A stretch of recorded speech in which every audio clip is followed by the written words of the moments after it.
Hello, everyone, and welcome to Pillar to Post. I am Rashaun Alleyne, and I'm joined by Kobia Hamblin, and we're going to be going through and analyzing the Crop Over Festival Raceday. And Kobia, it's a light day.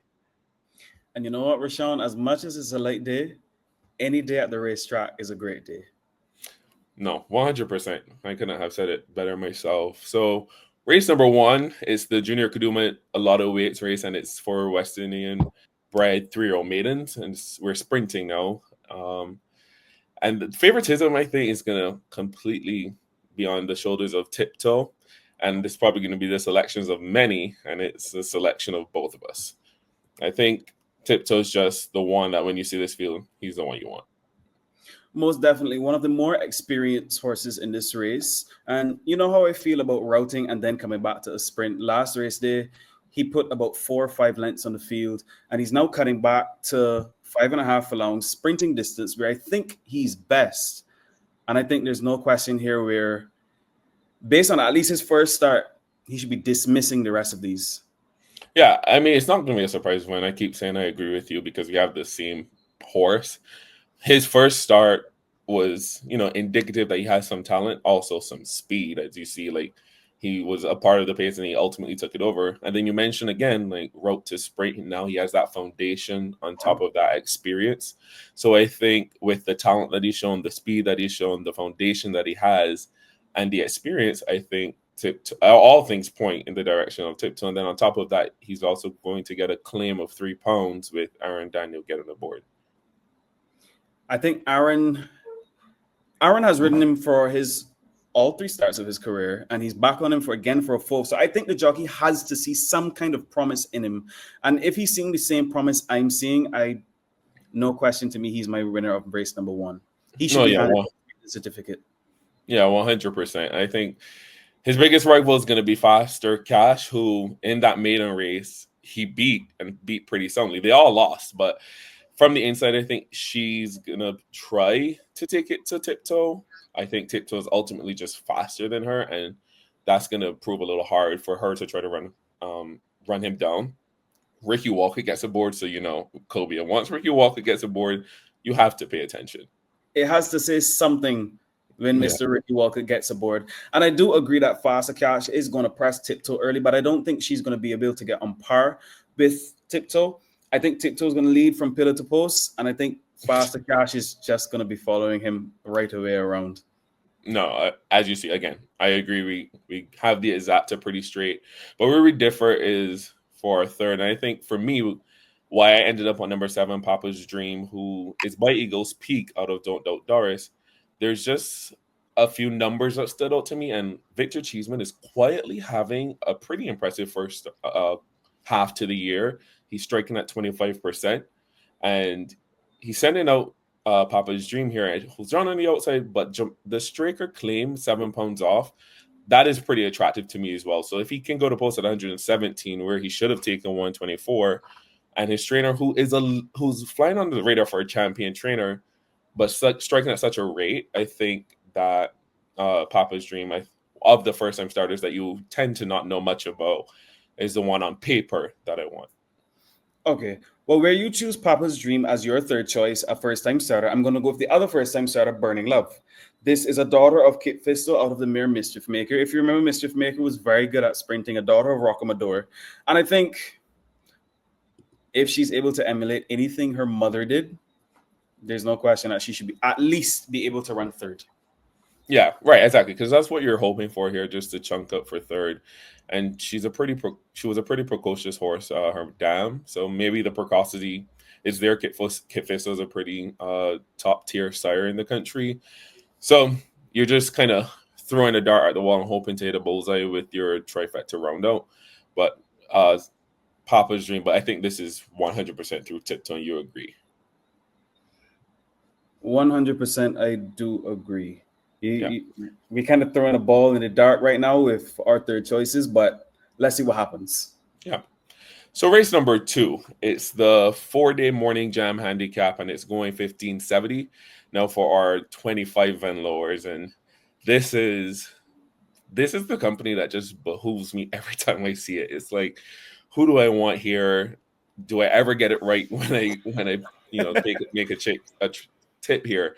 And I'm gonna try to beat him here with early riser.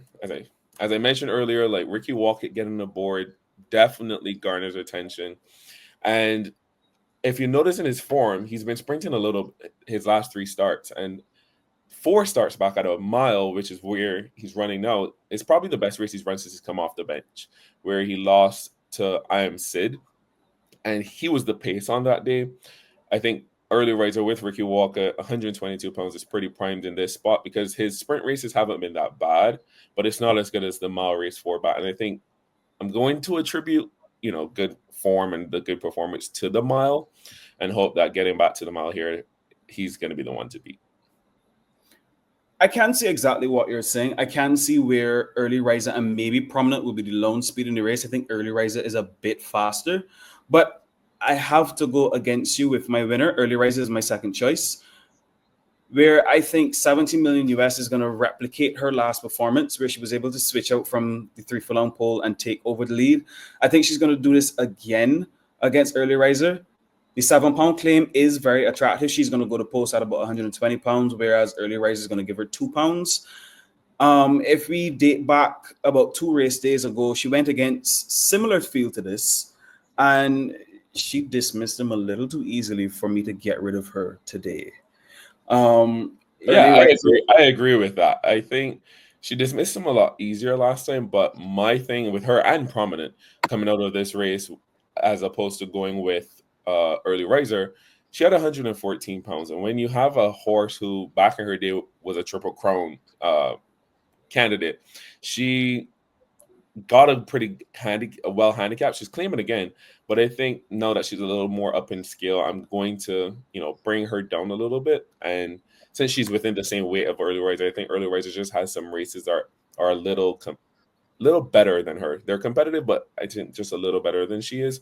And then that's why I think prominent for me, who also ran just as well as 17 million US did last time, where prominent usually is a speed horse, but last time out, as you saw in the replay, that prominent was coming off the pace. The blinkers went on and somehow was rating.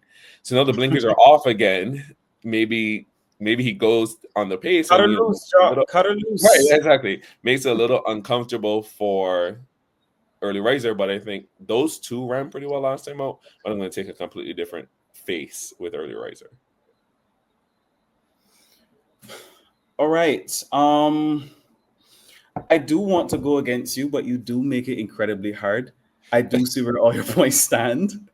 And I do stand strongly with your point with prominent, especially with the apprentice claim with Devante Prescott going from 122 to 115 to post. I think that is really, really hard to go against. You can't find any reason to shy away from her. Rashaun, I want to find a reason to defy you, but I can't find one. Yeah, this is a class where I am sure anyone can come up with an opinion and it sounds pretty solid, because this group, they beat up on one another pretty frequently, and I think it's easy to, side with one over the other. So it's going to be interesting to see who comes out on top. Again, wouldn't be surprised if 17 million US were to repeat, or if, prominent somehow rates again and wins with the blinkers off. But I feel pretty confident in early riser here with Ricky Walker getting the board, and hopefully I will be proven right. So race number 3 is the Grand Kaduma handicap, where we're going 10 furlongs, and it's a distance we don't really travel that often. And I have to jump on Drogon to get back on track here. Thorpe is aboard, and they have a pretty good relationship. They've won a couple races together. Claiming 5 to 120 pounds is what the projected weight's going to be. And I think, Kobia, I have to jump on that. So my question for you, Rashaun, if you say that we don't often go 10 furlongs, how do you ignore the Derby winner, the only horse in the field that has ran and won 10 furlongs convincingly? If you look back at her last start, she lost, unfortunately. I think that maybe to goings, the conditions itself. But if you check back 2 starts where she was a winner at 9 furlongs, she faced similar to this field, and she absolutely dismantled them. I do not see how she won't be able to replicate that again. Well, I see how, but yeah, to your point, like her last win was very impressive. I think Papillon is one of the best steers at the track right now, and she won the Derby at 10 furlongs, as you said, and her last win was at 1800 meters. She was wide the entire way, and it was wet, so kind of felt like a 10 furlong race. I just can't trust her in this spot with 128 pounds. No, that's the big alarm for me. Where there are others who are better weighted, but I don't question her ability to stay. Better weighted, but are they better class? As we look at it, Ricky Walker retains the right, and Ricky Walker is, at the end of the day, Rashaun, Ricky Walker. I think he has the ability to ride any and everyone in this race, and he went back for the Derby winner Papillon. No, class, you're talking about class, which I understand 100%. She's the class. This is a 55 and lower, and she's 55 rated, which is why she's taking the 128. But I have to, go with a little bit of the weight breaks, and that's why I'm having Heroes Day underneath of Drogon. Again, last time out, Heroes Day was absolutely nowhere. Hopefully, I'm gonna hope that it's attributed to the going. But 2 and 3 starts back, Heroes Day, especially 2 starts back, he beat Drogon and he beat Papillon with 112 pounds. And he's coming back here with 114 because Abraham's going to claim 7. And as you see in this replay, he is, you know, made a big move off the turn and is able to hold off Drogon, where I think now that they are going out to 10 finals, he may not be able to do. And that's why I have the order reversed. And Papillon, who was behind him. So now Papillon's giving him 14 pounds on that day. He's giving him 14 pounds again. I think he's going to get a really good trip behind Red Force, who you have. Um, I just think Heroes Day and Drogon at the weight that they're getting are the horses for me. Okay. Red Force as my third choice. I have to go with him because he's alone speed in the race. I think he's going to be allowed to do absolutely what he wants to do up front, as slow as he likes, as leisurely as he likes, as comfortable as he likes. But I do think when it comes to the last quarter of a mile, he is going to come up short, simply because he just hasn't won at 10 furlongs, and his wins at 9 aren't convincing enough for me to pick him over two horses who are dominant at 9 and 10 furlongs. I think Red Force is suitable for the third spot, but I don't see Yeah, him being my first and second choice at all. no, 100%. I think he's 100% on the tactics. He's going to be in front, probably alone. I think Heroes Day will be pretty close and not far off. So I'm not sure that uh, Red Forces class is going to stock up with these. For me, Sunbeam the Maiden, a red flag, I know. But if you look at her, she's a half sister to Triple Crown winner Hurricane, and she's run at 10 furlongs before. And if you look at that form, it was behind Capro Cat and Priceless.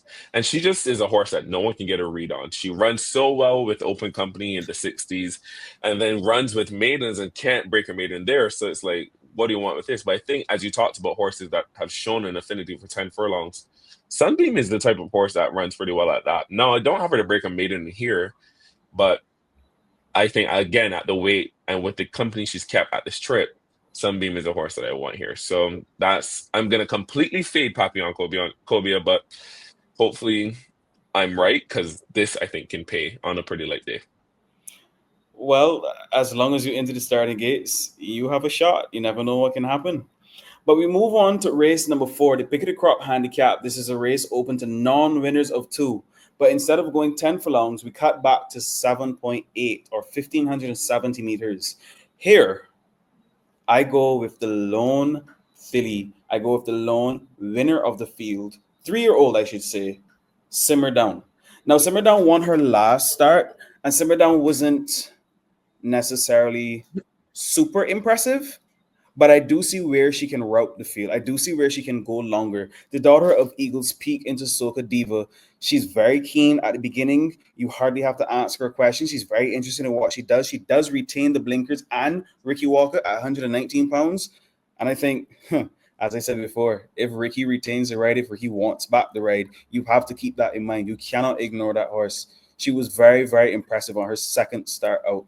Her first start, I think she was hampered a bit at the start, but her second, she made you for it. And she showed, I am the real deal. When we go Yeah. on to the Derby, we do see where an outsider, a horse that we didn't even merit comes and wins at big odds, especially. Do you think Simmer Down could be that one? No, I think she definitely has the profile of a horse that if she were to win this in this spot, that could be a player in the Derby. Because I think the Derby is a little bit more open than people think. Simmer Down was nominated for the Derby long before she ran. So the connection had to think that something was there. Coming out of this spot though, and why I'm against her here, I think she can route. She's a half sister to a Midsummer and Derby runner up in Rachel, but she got 112 pounds here. And she got 7 pounds from Dr. B. She got 8 pounds from Bahari Cove, who dead heated behind her.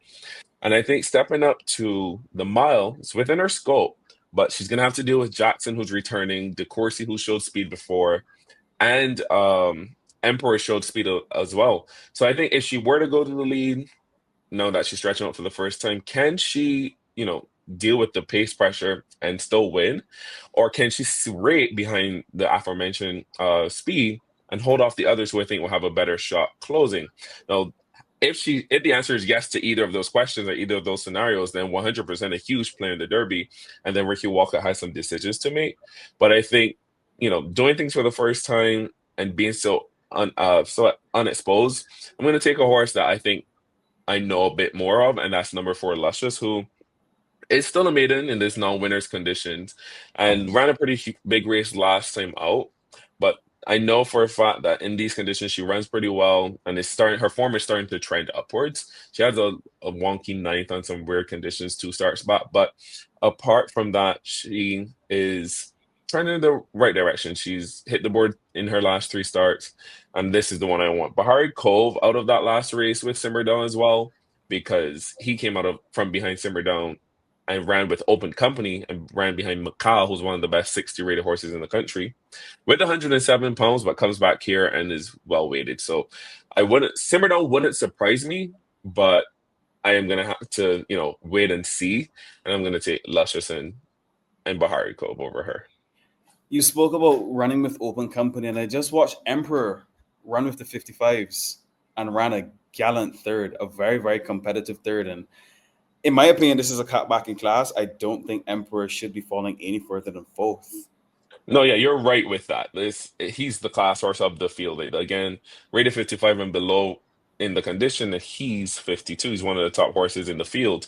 So that's why he's also taking 128. I think that's where he's going to be done in. Again, last time out when he finished third, he had 121, and now he's going to 128. And I think the weight that he's distributing is telling, because the horses that he's distributing it to are very talented.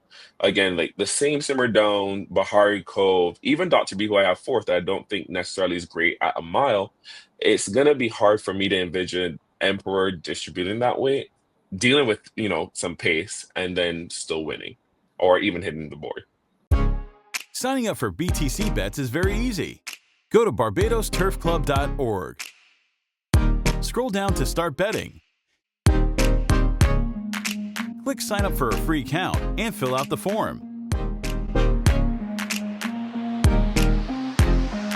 Check your email for the verification code and enter it.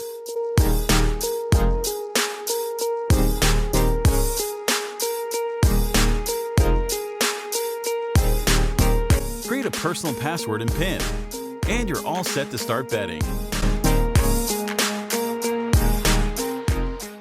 The Crop Over Sweet Lime Handicap, a 3-year-old and older maiden race. And you know what, Rashaun? This race tends to make you or break you throughout your day's gamblings, especially in the pick 4 and the pick 6. Yeah, 100%, Kobia. These are the type of races where you want to spread in those sequence bets. You take as many as you can. As much as we talk about spreading in these races, I can't look much further than Sabala Namar. Early in his career, he has been missing the board quite frequently. But as of recent, this horse has shown quite some promise. And I think if there's any time to show me you can go one better, it's this race day. You need to show me you can get it done. Yeah, as you see, I agree. I'm picking Savannah Lamar as well. I'm not trying to get super creative in this spot on top. And he's exiting a race with open company. He was running with the 45 and lower. So these are now maidens that are 50 and lower. And I think He's run very solid races with the open company. And this race particularly was dominated on the front end by Paper Trail, who just blitzed them from the get-go. There was no catching Paper Trail here. I don't know what he ate that morning, but there was no. Yeah, yeah, 100%. And then he was, very far off, like off Paper Trail, and still made a good run in the end. And these are seasoned winners behind him. Like he's gonna beat horses who've won multiple races at the track and been running for a long time. So I think now that the waters get a lot shallower, I don't see why Savannah Lamar can't step up, especially given the fact that Kadeem Muhammad is gonna claim 7 off him and go hopefully with 112 pounds. Yeah, I do agree. Going against, well, on paper, as you'd say, better horses, seeing that they are winners and you're stepping back towards maideners, I don't see why this horse shouldn't be improving. But we also have other choices in the race. I look at Legendary. Legendary has been hitting the board quite recently. Legendary has been hitting the board in both maiden and sprint races. And even when he hasn't been able to place in those sprint races, he has shown some respectable account for himself. Even if he missed the break and ran back at the field, or just didn't like the conditions and still gave a fair effort. I do think Yeah. Legendary should run very well Saturday. Yeah, I think that Legendary definitely is a horse to play in this spot, and I respect him. Just I'm gonna flip it a bit, and I'm gonna go with Lady Jane, who's coming off the race of her life. Now, Lady Jane is by Show Me the Money out of Annabelle Jane. When she was bred, there was no intention that she was gonna be a 5-year-old maiden rated 35. Like she's a half sister to Voldemort, who's a Derby winner, Sirius Black, who's a horse of the year, Cinnamon Jane, who was a pretty honest mare, and she's a 5-year-old man, and she ran the best race of her life last time out, finishing second.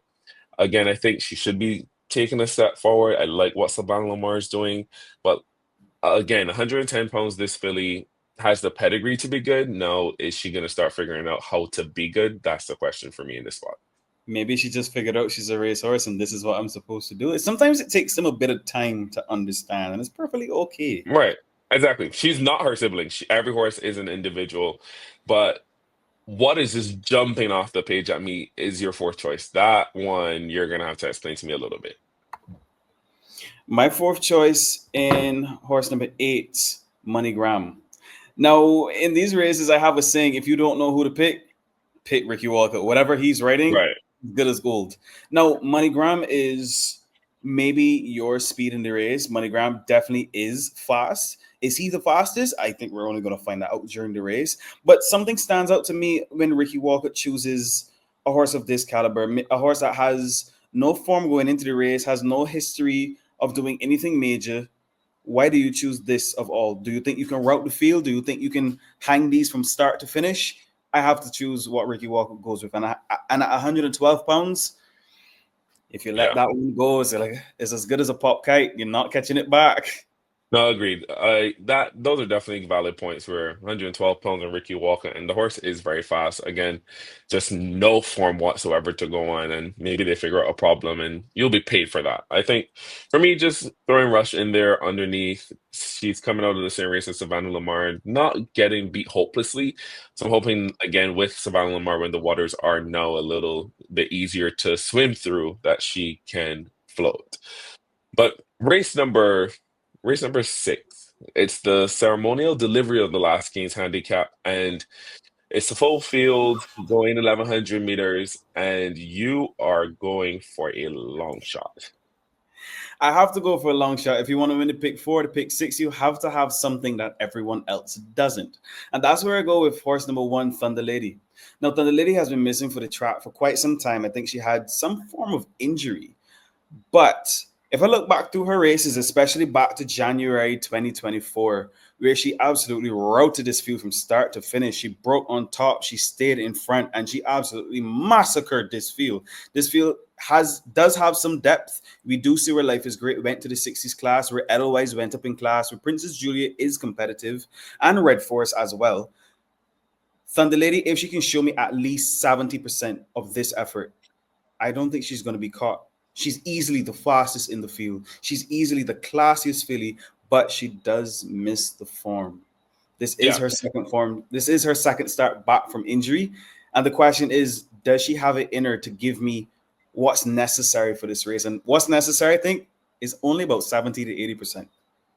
Oh, wow. So that's a bold claim for me because I think this field is very deep, and a 70% Thunder Lady is going to really have to run to beat this field. And I'm not sure I want, I feel confident in her form from 18 plus months ago, where horses in this spot have been a little bit more, frequent or recent with their form. And in the replay we just showed with Savannah Lamar was run by Rare Nickel, and that's what I'm going to land on in this spot, I think, with Robert Pearson and Lopez.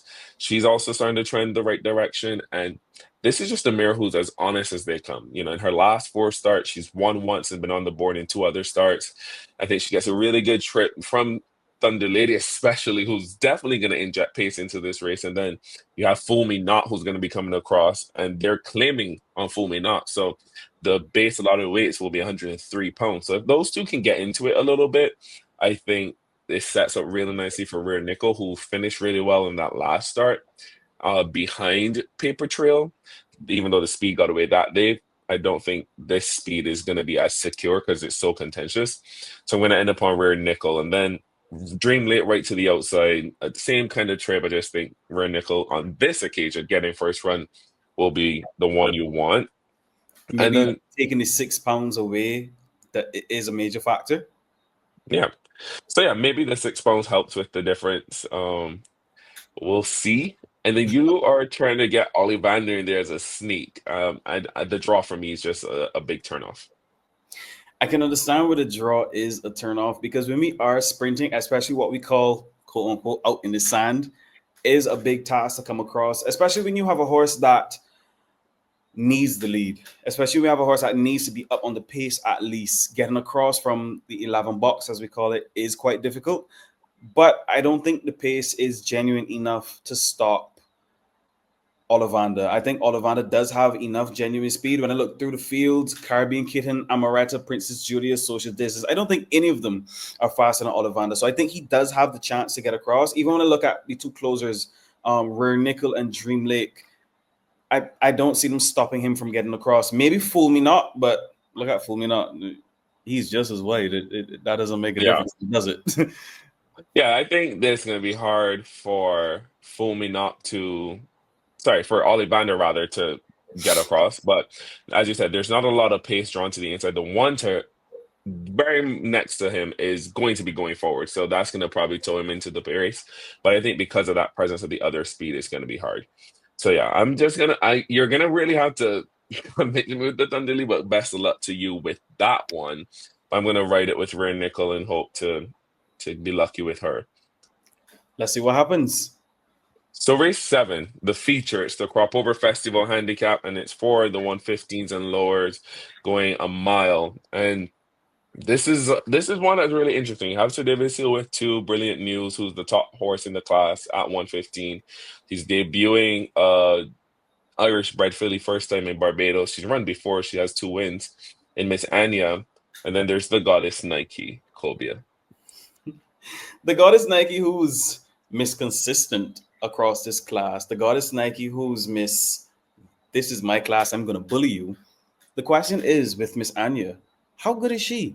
Now, when you're coming from the United States, Ireland, England, etc., coming to Barbados, obviously you need to be able to cement yourself in a particular class. So as much as you've been able to win against these particular horses, it's difficult to initially tell where you're going to land in Barbados. So this is where we're going to see whether Miss Anya is way better than what we have, or at least this class is 115 to 97, where she can maybe slot into the 120 to 140, what we call the top class, or is she not as good as these? Does she have to take a step back and maybe face the 90 and lower horses, where she would be facing the likes of Macau, she'd be facing Caspian Sea, and so on and so forth? Yeah, I think this is definitely a needed addition to Barbados. Again, where she goes from here, does she go up the ladder? Does she go down? It's going to be interesting to see. I'm going to take her stablemate though, and that's Brilliant News. I think he's definitely hungry to get back into the win column because he hasn't been there in over 2 years. And he ran a brilliant race last race there. Yeah. He definitely did take me out my shoes. He shocked me. That was his It's brilliant effort going 9 furlongs, and well, he lived up to his name. Brilliant news. Yeah, so he's running after the best horse in Barbados, and he's getting like 20 pounds from it actually, and ran this horse to the wire. I think this is a very impressive performance. Again, a lot of people are only going to attribute it to the fact that he got so much weight, as valid as that may be. But brilliant news now, he's the big dog here, and I think this performance indicates that brilliant news is ready to stay, to reclaim this little middle B class, as they used to call it, um, this class, because I think this race is just super impressive. And coming back to a mile where I think he's better at. He never showed this affinity for 9 furlongs, and it ran like a 10 furlong race. I think coming back to a mile, I don't mind the weight. Ray Williams is on board. I think he's just gonna get a pretty good trip. Zazi's gonna go, Sir Jimmy's probably gonna go, and then Brilliant News and the Goddess Nike. And there's obviously the one race that people talk about all the time is when Seattle Sunshine ran with Shared Adventure, and then they were like, well, Seattle Sunshine was never the same since.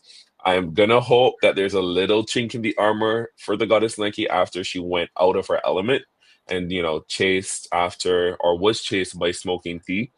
And that's why I'm gonna completely fade her here. I respect her and I understand why, someone would want to take her in this spot. I wouldn't talk you off of her, but I'm gonna hope that she's just a little beaten up after that last trip with Smoking Tea, and I'm gonna go with Brilliant News. Well, I think to beat the Goddess Nike, she'd have to be ultimately. I think she had to be disinterested in this race. I think it's really hard to go against her, especially with 118 pounds. If I look back at her last race, I do have to think that she wasn't necessarily interested in the goings. Every horse has its own personality. Every horse is its own being. They have their likes, their dislikes. And I think the going last race, this simply was not on her favor. I don't think she was a fan of such. And I think she showed that ultimately from 3 furlongs out.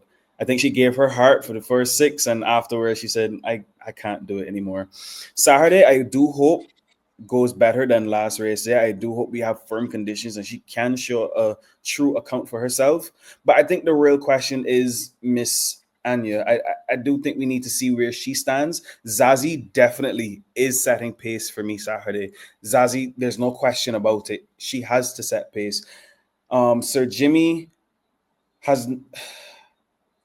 Yeah, it's hard to know what Sir Jimmy's gonna bring, but it's gonna really be interesting to see what the Goddess Nike can do versus Brilliant News. Again, the race runs through the Goddess Nike. If she shows up, she's gonna be tough, but I think Brilliant News for me in this spot. And then that's what's gonna close out the Pick-Six sequence, and that's where it's gonna get interesting. I hope to be alive to that spot. And as you see, a $96 ticket at 50 cents. And I'm going to go 3 and 4 to start it with Early Riser, 17 million US I respect, 5 and 7 with Heroes Day and Drogon. If I get through that leg, I will be rejoicing because I was able to get past Papillon.